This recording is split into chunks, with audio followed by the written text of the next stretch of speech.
Hello, what's up ka-mechanics? Welcome to my YouTube channel. Yan mga boss, gagawin tayong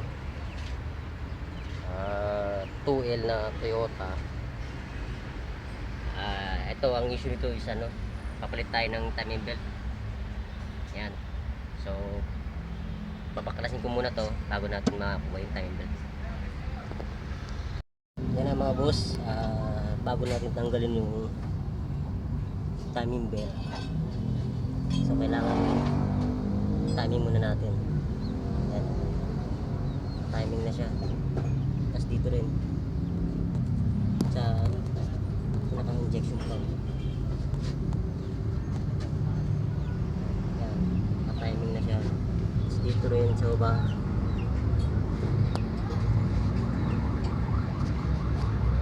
Yan.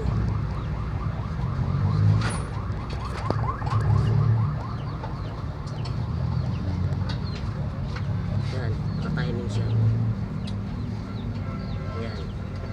Okay yan mga boss, bago natin tanggalin yung timing belt.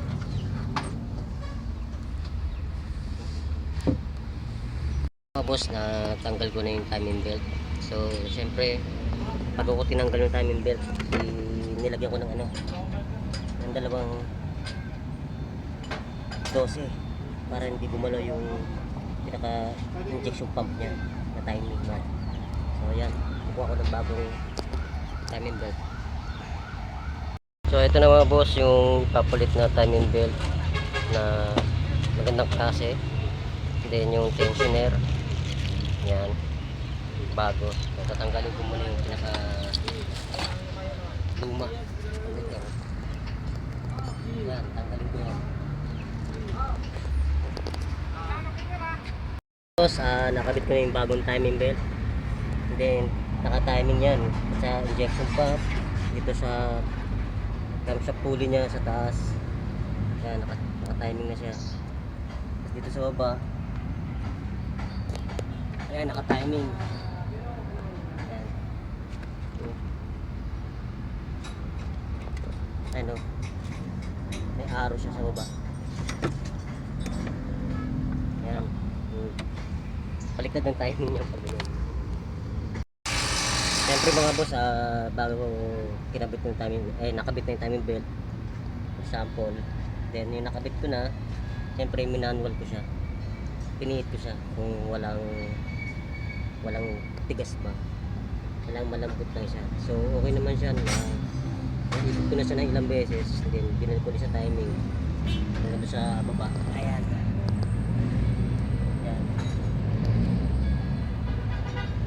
So okay na siya, cover ko na lang. Yan ang mga boss, na kompleto na. Then nagpalit na rin ako ng valve cover gasket. Ito, naging isa ko na rin. Ito yung sa wire ng oil sending unit. Ito. Magpapang ko na lang ng wire yan, nakakunik na doon sa brackets. So paanda rin na lang to.